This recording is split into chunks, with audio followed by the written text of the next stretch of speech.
Indian herbal heritage, उसमें ये क्षमता है कि वो अनहोनी को होनी कर दे। Hello everyone, I'm Medha Singh from Jivana Herbals, an esthetician and a cosmetologist and your skin and hair specialist.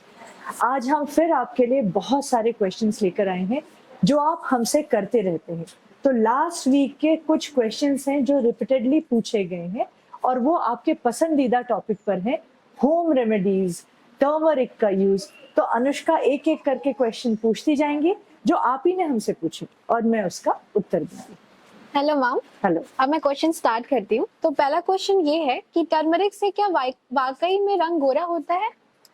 Turmeric एक नेचुरल टायरोजिनेज इनहिबिटर है। टायरोजिनेज इनहिबिटर का मतलब है जितना मेलानोसाइट्स प्रोड्यूस करते हैं, जो सेल्स हैं मेलानोसाइट्स मेलानिन प्रोड्यूस करते हैं, उसे रोक देना।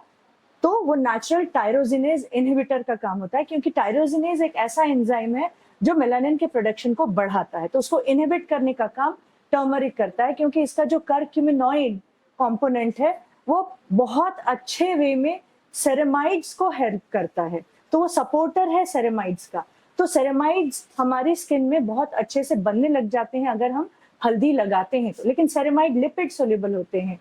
तो आपकी गलतफहमी है कि हल्दी पानी में घुलती है। हल्दी हमेशा तेल में घुलती है और तब वो फायदा करती है, और वाकई में हल्दी से रंग गोरा होता है। ओके, तो नेक्स्ट क्वेश्चन ये है कि टर्मरिक से कालापन क्यों आ जाता है? कालापन कब आएगा, कैसे लगाते हैं आप? दूध में घोल के। ज्यादातर लोग दूध में, पानी में घोलकर हल्दी लगाते हैं, तो ये गलती ना करें। जैसे मैंने अभी बताया कि ऑयल सोल्यूबल है हल्दी, तो उसे तेल में डालकर ही लगाएं और फिर उसका फायदा देखें कि वो आपके रंग को कितने अच्छे से निखारती है। कोई भी तेल क्यों ना हो, जैतून का तेल, बादाम का तेल या कोकोनट ऑयल, जो आपको ज्यादा सूट करता है उसमें आप हल्दी डाल सकते हैं और पूरे शरीर पर लगा सकते हैं।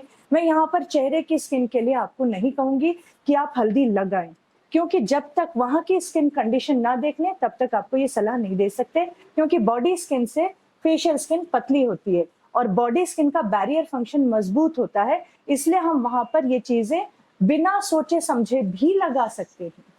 ओके, तो आपके ब्राइडल उपटन में भी हल्दी है, तो वो तो पानी में ही घोला जाता है। Good question. ब्राइडल उपटन में हल्दी है और वो पानी में घोला जाता है। तो ब्राइडल उपटन अपने आप में एक इमल्शन है, पानी और तेल का समावेश, एक ये नेचुरल इमल्शन है। उसके साथ साथ उसमें ड्राई फ्रूट्स हैं, तो ड्राई फ्रूट्स में नेचुरल ऑयल्स हैं, फिर इसमें बटर्स हैं जैसे कि कोकोनट बटर, मैंगो बटर।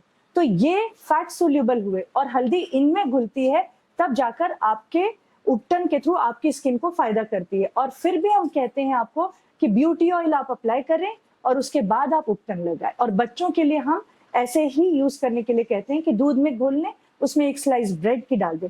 हम उस उपटन की बात कर रहे हैं जो ब्राइडल उपटन है, जो सारे हल्दी के रूपों से बना हुआ, उसमें ड्राई फ्रूट्स है और जौ का आटा है और गेहूं का आटा है। इसके अलावा 2 हर्ब्स उसमें है और ये बटर्स हैं, तब जाकर वो हल्दी आपको फायदा करती है। ओके, हल्दी से बने फेयरनेस ऑयल की रेसिपी क्या है? फेयरनेस ऑयल की रेसिपी हल्दी से बनी हुई, ठीक है, ये मैं उन क्लाइंट्स को बता चुकी हूँ क्योंकि वो जिवेना हर्बल्स के प्रोडक्ट्स यूज नहीं कर सकते हैं। तो मैं आपको भी बता देती हूँ और आप भी बना सकते हैं अपने बच्चों के लिए, खुद के लिए, बॉडी स्किन के लिए आप घर में बना सकते हैं। तो आप जैतून का तेल या आप बादाम का स्वीट आमंड ऑयल आप ले लें और करीब 150 ml ऑयल हो और उसमें आप काजू डालें 8 से 10, उसमें ना डालें, पहले अलग से ये प्रिपरेशन कर लें। 8 से 10 काजू, 1 चम्मच साबुत धनिया, ये पीस लें अच्छे से और फिर उसमें आप हल्दी डाल दें करीब 50 ग्राम और फिर इस तेल में उसे पकाएं जब तक कि वो ऐश नहीं बन जाता है, तब तक सिम पर आंच रखें और पकाते जाएं। जब वो ठंडा हो जाए तो उसके बाद उसे छान लें और छाने खूब अच्छे से, जैसे आप दबा दबा कर छानते हैं ना रेसिड्यू को, वैसे छानना होगा और ग्लास बॉटल में आप उसे प्रिजर्व करें और ये आप बॉडी स्किन पर लगाएं और ऐसे लगाएं कि जैसे आपने लगा लिया है और आपको आधे पौन घंटे के लिए छोड़ देना है। तो कोई ऐसे कपड़े पहन लें जिस पर स्टेन्स भी आए हल्दी के, तो कोई हर्ज नहीं होगा और उस दौरान आप घर में रहें, मतलब अंदर अपने रूम में रहें।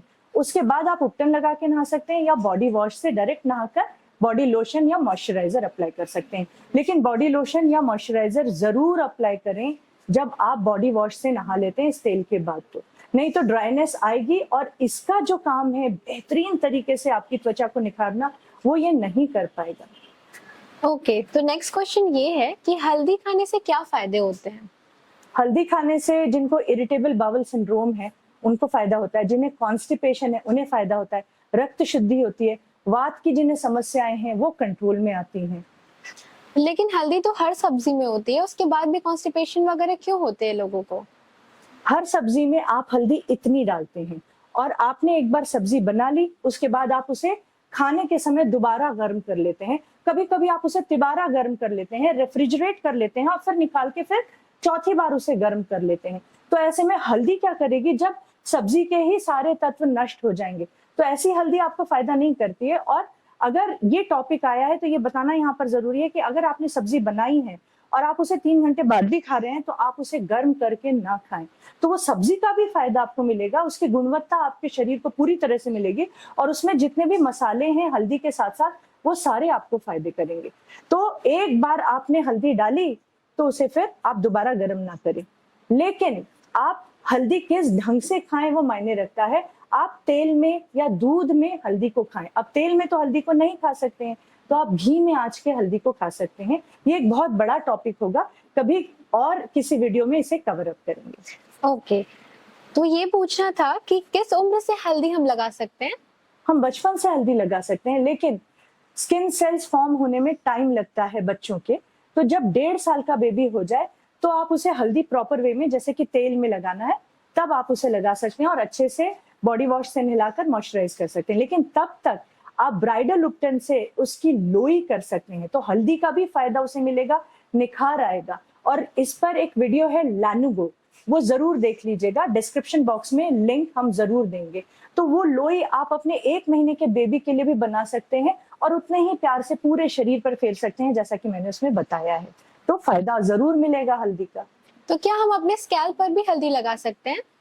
स्कैल्प पर भी स्किन होती है, लेकिन हल्दी ना लगाएं वहां पर।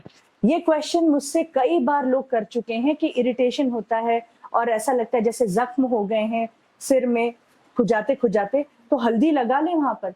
वहां पर आप हल्दी लगाएंगे तो वहां पर बाल भी हैं और स्टेन भी आएगा जिसे आप संभाल नहीं पाएंगे और बालों में क्यूटिकल हेल्थ को उससे नुकसान पहुंच सकता है। तो इसीलिए वहां पर हल्दी आप अवॉइड करें। वहां पर आपकी जो स्कैल्प की ईचिंग है उसे ठीक करने के लिए, या वहां पर आपको दाने आ गए तो उसे ठीक करने के लिए आप नेचुरल BHAs यूज कर सकते हैं प्रोटीन के साथ। तो नेचुरल BHAs में हमारा हेयर हेल्थ पैक है जिसमें प्रोटीन भी है और प्लांट सोर्स से लिया गया BHA है, तो वो ऑयल सोल्यूबल है। तो इस वजह से पोर्स की क्लॉगिंग, खुजली, इरिटेशन, दाने स्कैल्प के, ये सारे खत्म होते हैं। मैं सलाह नहीं दूंगी स्कैल्प पर टर्मरिक लगाने की। ओके, कच्ची हल्दी हम कैसे लगा सकते हैं? कच्ची हल्दी बहुत फायदा करती है और कच्ची हल्दी आपको अदरक की तरह दिखाई देती है, वैसे ही दिखाई देती है, बस आपको उसे कद्दूकस करना है और फिर तेल में पकाना है, तब आप उसे लगा सकते हैं। या आप उसे स्क्वीज कर लें और उसके रस को घी में मिला लें और तब उससे हल्की हल्की मसाज करें और उसके बाद आप उपटन कर लें। अगर आप ब्राइडल उपटन नहीं यूज करना चाहते हैं तो मात्र आप आटा ले लीजिए, बेसन में सलाह नहीं दूंगी, आप आटा ले लीजिए, दूध डालिए, पेस्ट बनाइए और हल्का सा स्क्रबिंग होने के लिए आप 1 स्लाइस ब्रेड डाल सकते हैं, क्योंकि वो फर्मेंटेड है तो वो चिपकती है स्किन में, तो और भी अच्छे से बत्तियां बन जाती हैं। तो इसीलिए आप हल्दी, कच्ची हल्दी और घी, ये आप हल्का सा, ज्यादा ना लगाएं, नहीं तो उपटन फिर इसके बाद सूखेगा नहीं इसके ऊपर और बत्ती भी नहीं बनेगी। बहुत हल्का सा लगाकर ही आप फायदा उठा सकते हैं और उसके ऊपर से ये उपटन लगा सकते हैं। कच्ची हल्दी के इतने फायदे हैं, तो क्या हम कच्ची हल्दी खा भी सकते हैं? हाँ, बचपन में मैंने कच्ची हल्दी बहुत खाई है। मेरे मम्मी पापा लेकर आते थे फ्रेश कच्ची हल्दी और दोनों को शॉपिंग करने का, वेजिटेबल्स का बहुत शौक था, तो वीक में एक बार जरूर जाते थे। और मुझे याद है कि जब कच्ची हल्दी आती थी तो मम्मी उसे कद्दूकस करती थी और उसके साथ अदरक को भी सम भाग में कद्दूकस करती थी। आज ही मैंने उनसे पूछा कि मम्मी रेशियो क्या था जो तुम कच्ची हल्दी खिलाती थी? आज दिन तक मैं उसको भुला कर बैठी थी और अब मैं फिर से शुरू करूंगी।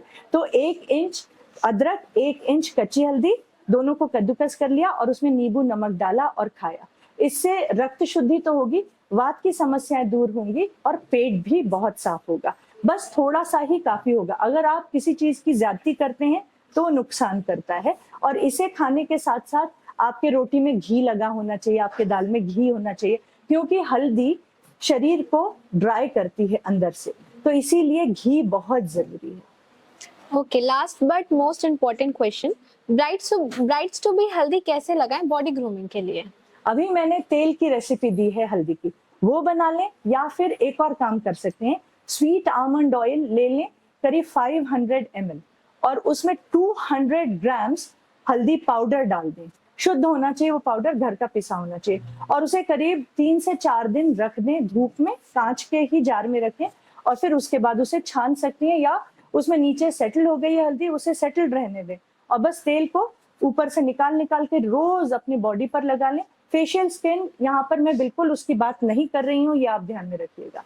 बस बॉडी पर लगा लें और आधे घंटे तक कोई और कपड़ा पहन लें, आधे घंटे 1 घंटे तक छोड़ सकते हैं, उसके बाद फिर उपटन लगाएं और फिर मॉइस्चराइज कर ले बॉडी को।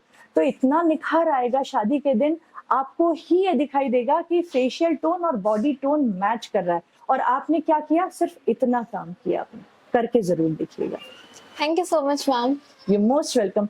आपके भी अपने क्वेश्चंस होंगे तो जरूर आप मैसेज बॉक्स में हमें भेज सकते हैं, और इसके अलावा जो भी अन्य क्वेरीज हैं आप 7905528808 9415282407 इन नंबर्स पर भेज सकते हैं। हमारी कॉल सेंटर की टीम आपको हमेशा सपोर्ट करती है, और मैं स्पेशली आपके लिए रेजिमेंट कस्टमाइज करती हूँ, जैसी आपकी स्किन कंडीशन होती है उसके अनुसार। बस पिक आपकी अनफिल्टर्ड होनी चाहिए। Thank you so much.